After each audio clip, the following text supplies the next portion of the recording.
My name is Kelly, and my life was forever changed when my husband Jerry abandoned me with his ailing parents and embarked on a 2-year vacation. Little did I know that he would show up only to claim his inheritance. But as fate would have it, I had a trick up my sleeve, and what unfolded was a satisfying and juicy revenge. Jerry and I were once deeply in love, or so I thought. Our story began with us meeting through a dating app. My ex-husband had passed away after a long battle with cancer, and after 5 years of grieving, my friends convinced me to start dating again. Jerry and I had texted for a long time before finally deciding to meet up for a date. One date led to another and then to another until 2 years later Jerry proposed to me. Jerry made sure to involve my daughter Kimmy in everything. Kimmy was only 5 years old when her biological father passed away. However, Kimmy and Jerry took a great liking to each other and were practically inseparable. It was truly a dream come true for me. Together, Jerry and I dreamed bigger dreams, dreams of a blissful life together, raising our daughter Kimmy, owning a house, vacationing to other countries, etc. However, 6 years into our marriage, both of his parents, Bertha and Larry, were afflicted by severe illnesses, requiring constant attention and medical care. Jerry asked me if it would be possible for us to take care of them together. Babe, I kind of have a big request to make. What is it, Jer? So, you know how my parents are currently not in the best of health, right? Yeah, they both have a lot going on. I feel so bad for them. I wish I could help them out. Yeah, about that. I was thinking about it, and they're my parents, Kelly. I can't abandon them. They need a lot of care right now, and neither of them can take care of themselves, let alone each other. I know, darling. That's why we decided on putting them in an old age home. They'll be well taken care of. If your ask is going to be about the money required, don't worry, we'll pitch to the best of our ability. No, Kelly, it's not about that. I was thinking of something else. What are you trying to say, Jer? Just spit it out. I was actually going to ask if it would be possible to have my parents move in and we take care of them.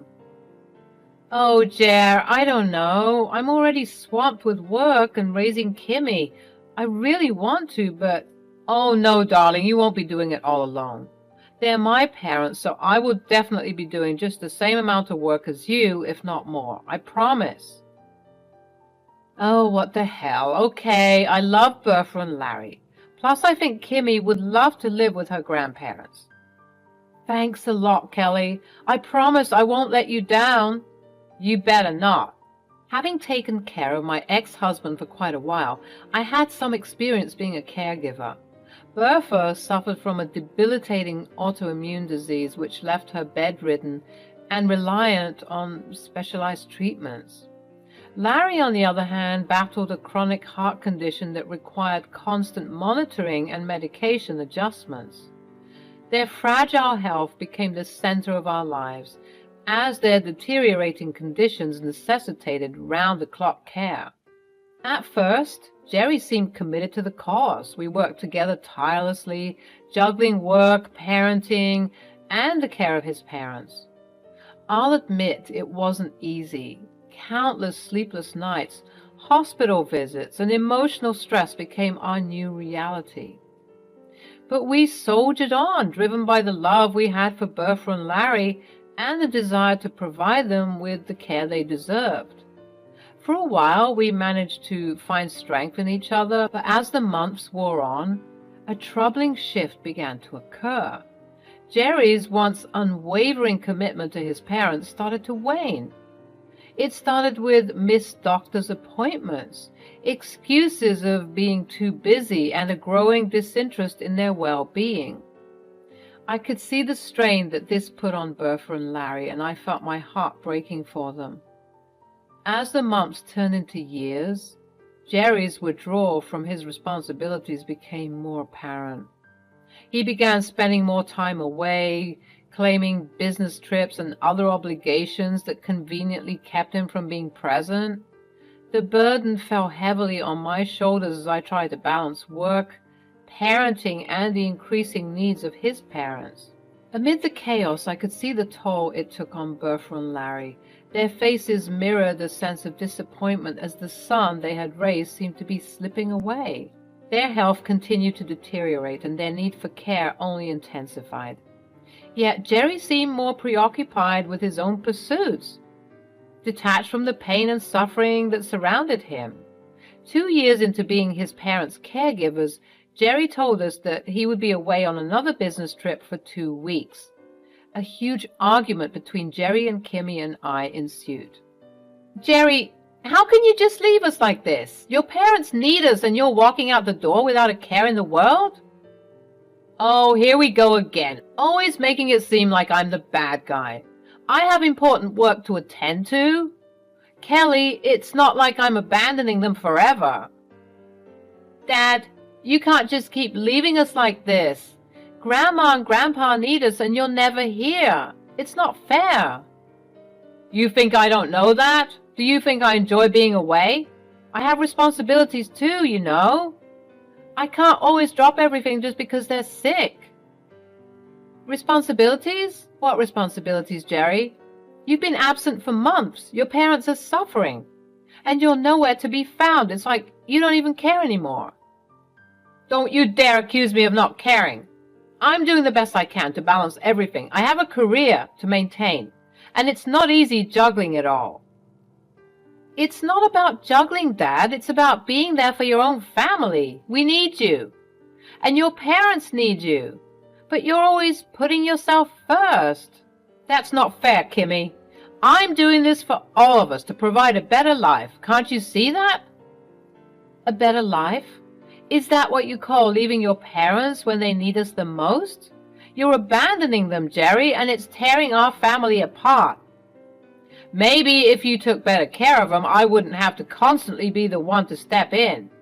You're always making me out to be the villain, but you're not perfect either." "That's not true, Dad. Mom has been taking care of Grandma and Grandpa all by herself. She's been doing everything she can to make sure they're comfortable." "Kimmy's right, Jerry. I've been doing everything in my power to care for your parents. I've sacrificed so much for them, and I thought you would be by my side." "Well, maybe I've had enough of sacrificing. Maybe I'm tired of putting their needs before my own. Maybe it's time for you to figure out how to handle things on your own." "Is that what you're saying, Jerry? That you're done with us? Done with your own parents? I never thought I would hear those words from you." "Maybe it's time for a reality check, Kelly. This isn't the life I signed up for. I need some space to figure things out." Jerry stormed off into our bedroom and began packing his things. Without saying another word, he left us for his business trip. Looking back, Kimmy and I always felt guilty for being the reason that Jerry left us on that fateful night. We spent countless nights crying to each other about it. We tried our hardest to get back in contact with him, but to no avail. The 2 weeks eventually became 2 months. Bertha and Larry took their son's departure even harder. Their health only worsened as time passed, making it even more difficult for me. I was left to shoulder the immense burden of caregiving alone. The days blended into a blur of hospital visits, medication schedules, and endless household chores. Eventually, as months turned to a year, I decided to stop grieving about the loss of yet another husband and entirely devoted my time and energy to taking care of my in-laws and raising my daughter. It got harder trying to balance it all alone. I often went nights without any sleep or rest. But despite the overwhelming weight on my shoulders, I refused to let any bitterness consume me. My love for Bertha and Larry and my dedication to ensuring their comfort drove me forward. With Jerry's absence, I found solace in my role as the pillar of strength for Bertha, Larry, and Kimmy. Days turned into nights and nights into months. I became well-versed in administering medications, handling medical equipment, and organizing a meticulous care routine. Bertha and Larry began to rely on me, not just as a daughter-in-law, but as their primary caregiver. While it was an exhausting journey, the bond between us grew stronger as they recognized my unwavering commitment to their care. Through it all, Kimmy stood by my side. Though she was young, her empathy and maturity shone through. She became a pillar of support for me, offering a listening ear and a loving presence during the darkest times. Kimmy's heart broke for her grandparents, and she formed a deep bond with them, understanding the weight of their illnesses and the significance of the love and care they needed. The four of us together created a haven of love and support amidst the chaos. After 2 years of relentless dedication and sacrifice, Jerry reappeared in our lives, driven by greed I never thought possible. He had his eyes set on the inheritance left behind by his parents, but I held the key to his downfall. You see, during his absence, Bertha and Larry had asked me to recognize their financial and legal affairs, ensuring that their inheritance would be protected from any potential harm. They also asked that all estates that were meant to be given to Jerry be transferred to Kimmy and me. Touched by Bertha and Larry's trust and undying love and support for me, I did everything they asked me to and more. I felt appreciated for all the hours I spent taking care of them. While getting all their documents rearranged, I decided to contact the private investigator I had hired to keep watch on my husband, Jerry. As naive as it sounds, I did not want to necessarily leave Jerry nothing. I completely understood how the pressure of taking care of his aged parents could have gotten to him. In no way would I have negotiated a significant inheritance for him, just a little as an obligation. However, that thought process got quickly shut down when my private investigator revealed to me the actions of my husband during the period that he abandoned us. Let me give you a little backstory to my hiring of a private investigator. I had become suspicious of Jerry's motives long before he vanished from our lives. Something about his sudden disinterest in his parents' well-being and his incessant excuses didn't sit right with me. With that gnawing intuition, I took it upon myself to investigate further. I delved into the financial records and legal documents and found multiple transactions to an unknown account. When I confronted Jerry about this, we got into one of the biggest arguments in our relationship. Jerry, we need to talk. I've been looking into the financial records and I found some transactions to an unknown number. Can you explain what this is all about? Look, it's none of your business. Why are you snooping around and digging into things that don't concern you? Jerry, these transactions directly affect your parents and their well-being. I deserve to know what's going on. Are you hiding something from me? I told you it's nothing. Stop interrogating me and invading my privacy. Can't you just trust me for once? Trust you? Jerry, your parents need us, and if you're involved in something that could potentially harm them, I have every right to know. This affects our entire family. You're blowing this up out of proportion, Kelly. It's a misunderstanding, and you're always jumping to conclusions. I can't take this anymore. Jerry, don't you see? Your sudden disinterest in your parents, the mysterious transactions. Something isn't right. We're a team, and we need to address this together. Address what, Kelly? There's nothing to address. I'm tired of your accusations and constant meddling. Maybe I should just leave if you can't trust me. Leave? Are you serious, Jerry? You're willing to abandon your parents and your family because you refuse to answer a simple question? Is that the kind of person you've become? You're pushing me to my limit, Kelly. I can't handle your constant suspicion and lack of faith in me. If you can't accept that, then maybe we're better off apart. Tired of Jerry's lies and lack of involvement in his parents' care, I decided to hire a private investigator. The reports I got seemed mundane and nothing out of the ordinary, which made me heavily regret my decision. The guilt of my actions, along with the stress of taking care of my in-laws and raising my daughter, made me let go of the PIs, however. After Jerry left us without a word, I rehired my PI and had him silently collect data until I asked for it. I had almost forgotten about it until Bertha and Larry brought up their paperwork. Now, armed with new information, I vowed to myself that if Jerry were to show up again, I would make his life a living hell. So when Jerry reappeared in our lives, I was prepared to fulfill my promise to myself. He walked back into our houses as if he hadn't abandoned us for the past 2 years.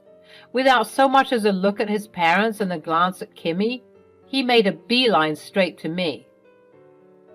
Kelly, it's about time we had a serious conversation. I'm back now, and I expect my rightful share of the inheritance from my parents. Are you kidding me, Jerry?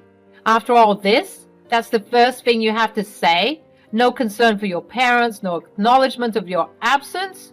Just your share of the inheritance? Look, I don't have time for sentimentalities.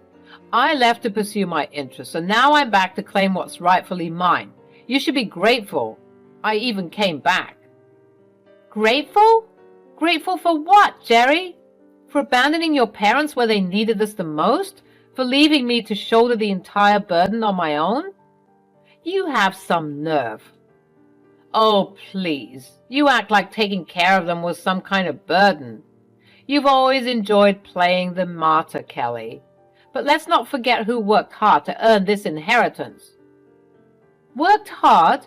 Is that what you call it? Leaving your parents to suffer while you galvanated off on your own vacation? They needed us, Jerry. They needed their son, and you turned your back to them. They had you, didn't they? You seem to have it all under control. I knew you'd take care of things. Besides, they're not my responsibility alone. I have a life to live. Your life? What about our life, Jerry? What about the vows we took, the promises we made? This is our family, our parents, and you've betrayed us in the worst possible way.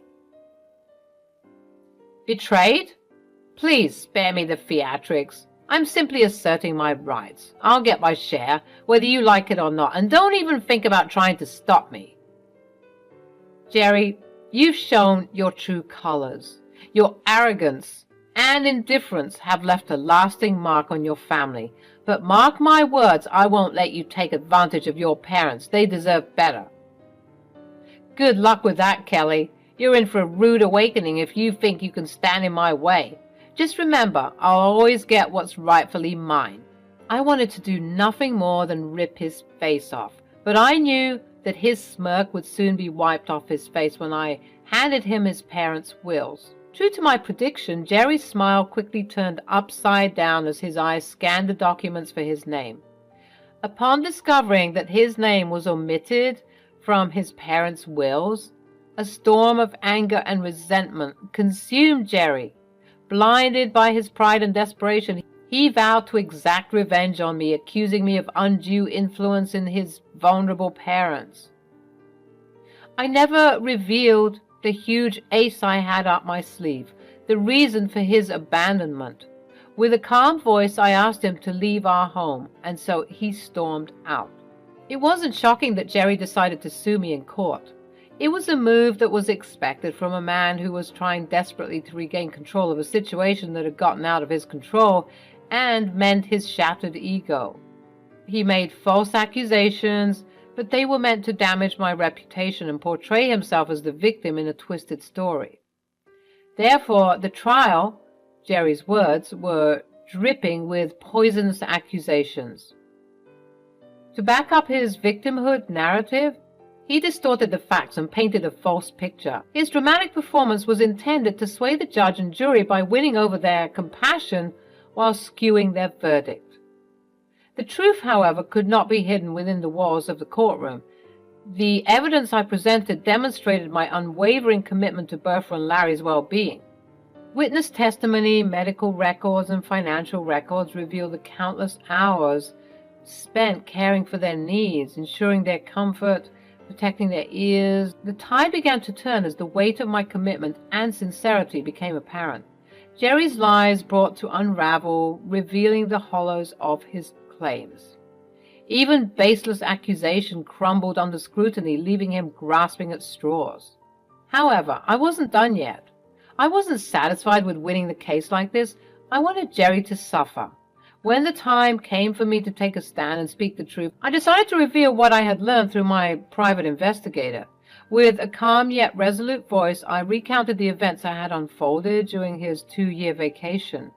I revealed the countless hours I spent caring for his ailing parents, the sleepless nights spent by the side, and the sacrifices I had made to ensure their well-being. I painted a vivid picture of his negligence, highlighting his abuse during their most vulnerable moments. And then I dropped the bombshell. I revealed the hidden truth behind his departure. It wasn't just about a vacation or work obligations. No, Jerry had left us for another woman. He had abandoned his family, shattering our lives with his selfish desires. Jerry's lawyer tried to argue that what I was saying was made up. However, my lawyer presented the court with all the evidence. Text messages, emails, photos, credit cards, you name it. I had it all. Jerry was all dumbfounded, not knowing how to react now that his entire truth was laid bare for the world to see. Even though this would have been enough of a blow for Jerry, I didn't stop. My lawyer had called to the witness stand a surprise witness. It was Jerry's affair partner. All the color in Jerry's face drained. His lawyer was shaking his head in disappointment while every so often glaring at Jerry. My best guess would be that Jerry hadn't told his lawyer the entire truth.